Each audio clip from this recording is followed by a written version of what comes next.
I wanted to solve a Pyraminx Blindfolded, but there's not a lot of resources out there, and I'm not good enough at Pyraminx to be able to one-look a normal solve. So I created this method that I'm going to be showing you today. Before I begin, I'd like to note that I'm not going to go over basics of blind solving, so it will be helpful if you already know how to solve a 3x3 blindfolded. If you don't, you should be able to figure out Pyraminx, but I'm not going to cover basics, so you'd have to learn those somewhere else. So with that said, let's get into the tutorial. First, I'm going to go over execution, then I'll go over memorization, and lastly, I'll do a quick example solve. The first part of execution is tips, which obviously is trivial.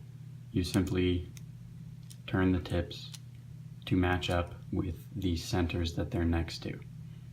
The next part of execution is centers, and the centers can be in one of three positions: correct, like this one, twisted clockwise, like this one, or twisted counterclockwise, like this one.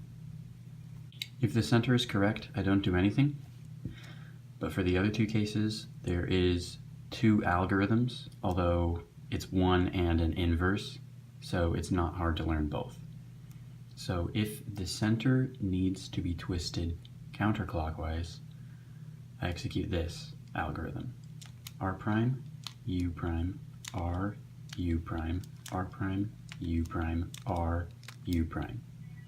So that twisted this center counterclockwise. If the center needs to go clockwise, I'll do the inverse of that, which is R prime, U, R, U, R prime, U, R, U. The last part of execution is edges, which is the more difficult part. And that is because, unlike 3x3, where you can have two edges and two corners swapped, that doesn't happen on a Pyraminx.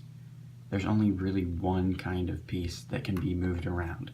So you have to do things like a U-perm, where you swap 3 of the pieces instead of 2. And because of that, you can't just have a buffer.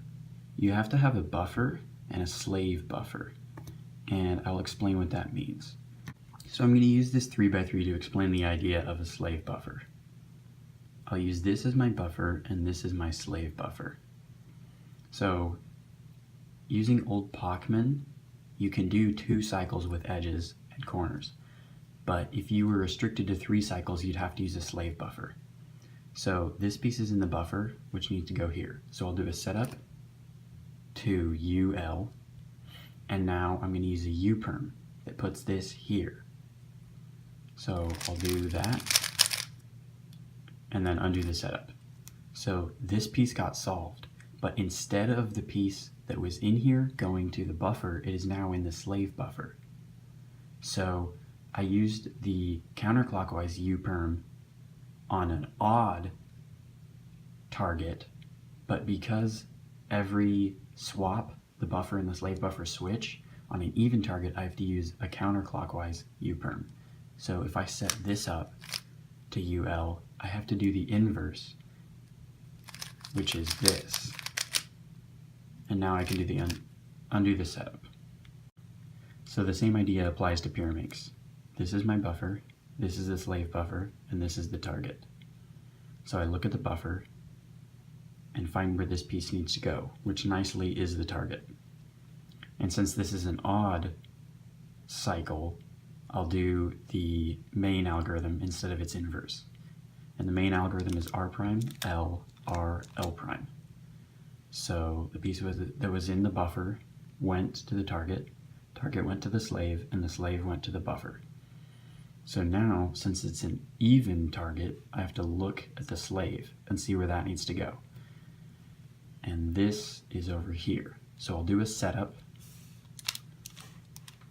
to the target, and then I'll do the inverse, which is L, R prime, L prime, R. And then I just undo the setup, and it's finished. Now because I have a slave buffer on Pyraminx, it is different than 3x3 in a couple of ways.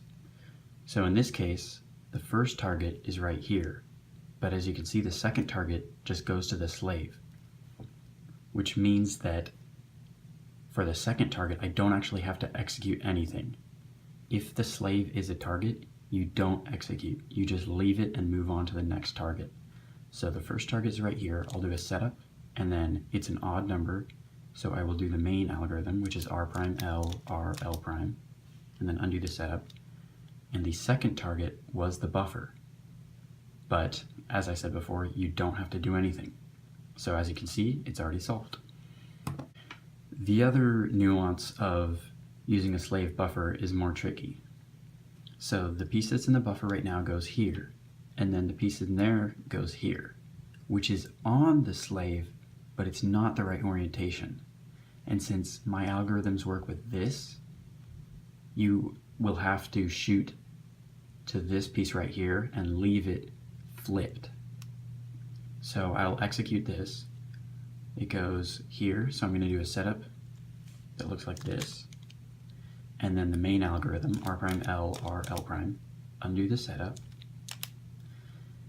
And then because the second target was the buffer, the slave buffer, I didn't do anything. But I knew it was going to be flipped.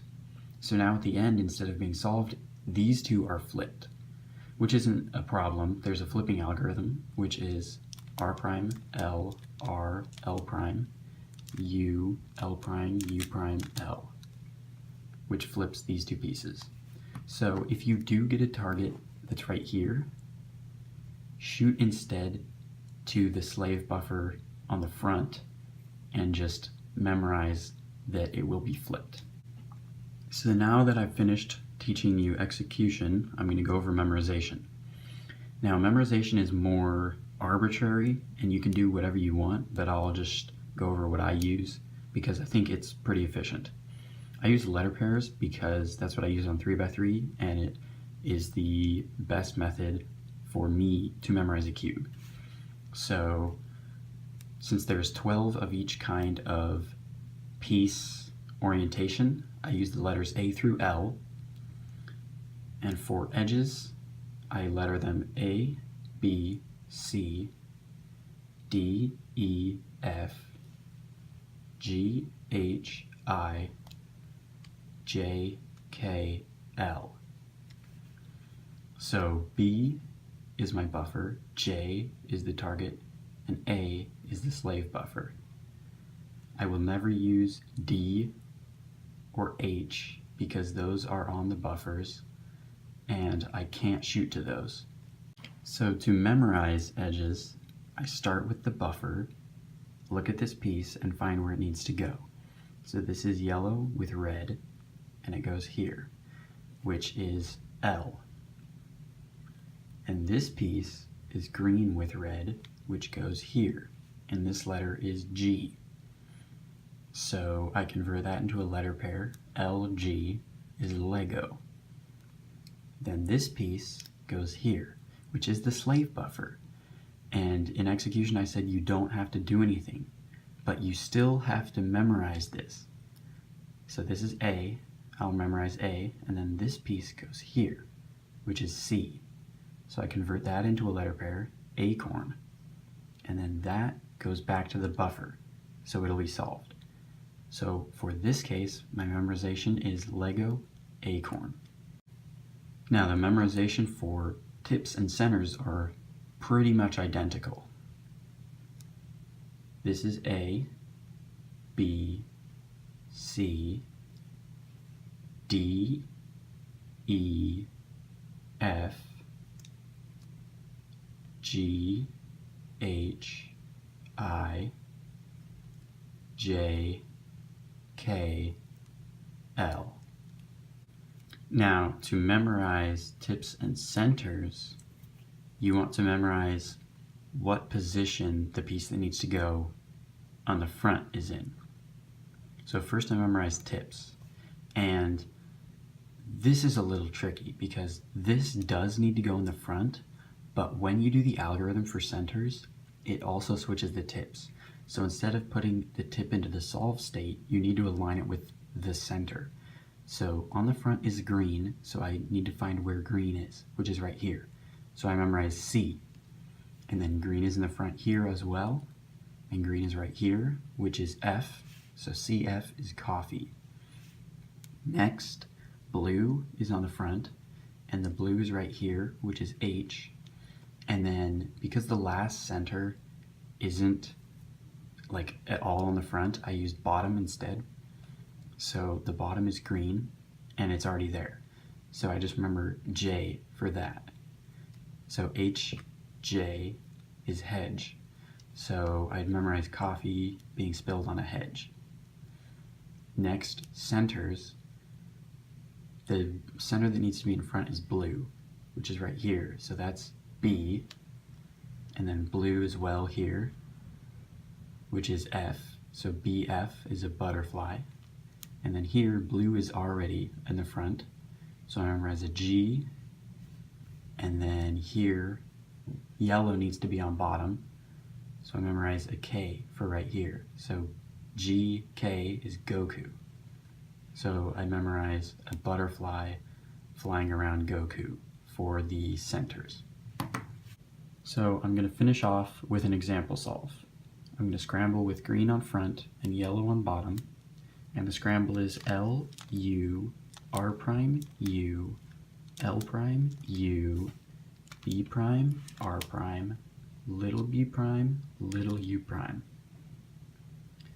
So when I have a scramble, I want to orient it first. So I put the tip without yellow on top and the tip without blue on the back. So now blue's front, yellow is bottom. That's just the orientation I chose. You can do whatever you want, but that's what I'm going to use for this example. So I memorize edges first. So I look at the buffer, and this piece needs to go here. This letter is J. And then this piece needs to go here, and that is letter I. So JI is a jigsaw puzzle. And this piece needs to go here, which is my slave buffer. So I'll memorize A, but in execution I won't do anything. And then this is my buffer. But that is actually flipped wrong. So I'm going to have to break into a new cycle and also remember that there's a flip on it.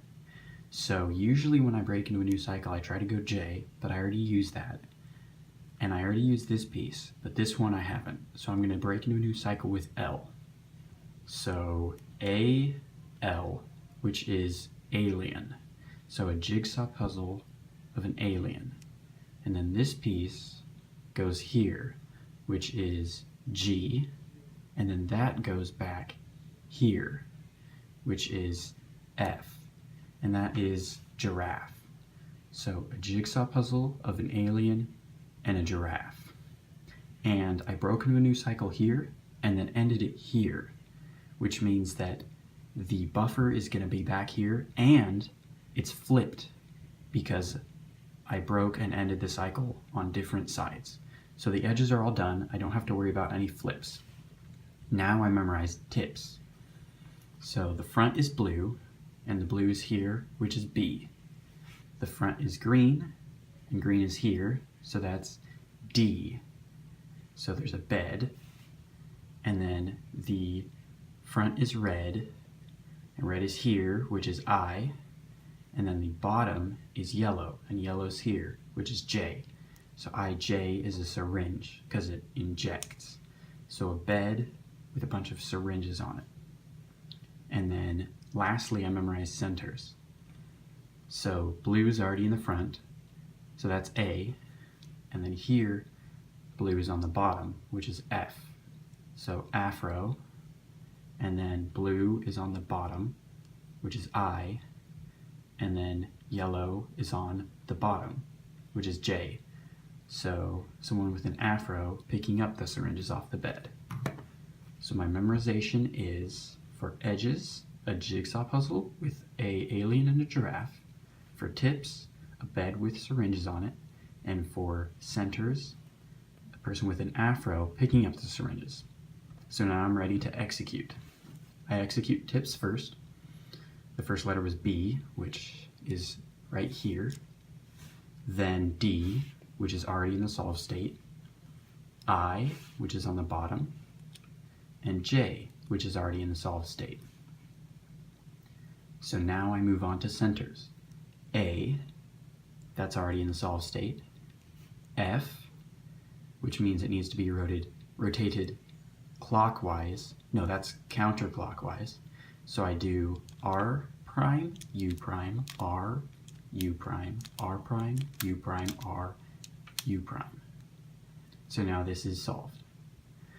The next letter is I, which means it needs to be rotated counterclockwise. So I go like this, and then R prime, U, R, U, R prime, U, R, U. Now this is solved. And then the last letter was J, which is already in the solved state. So now the centers and the tips are done. Now I move on to edges. The first letter was J, which is already in the target. So I do, this is the first letter of a letter pair, so I do the main algorithm, R prime L, R L prime. And then the second letter was I, which is right here. So I want to set that up to the bottom, so I do a setup move, and now it's right here, and then I'll bring it here.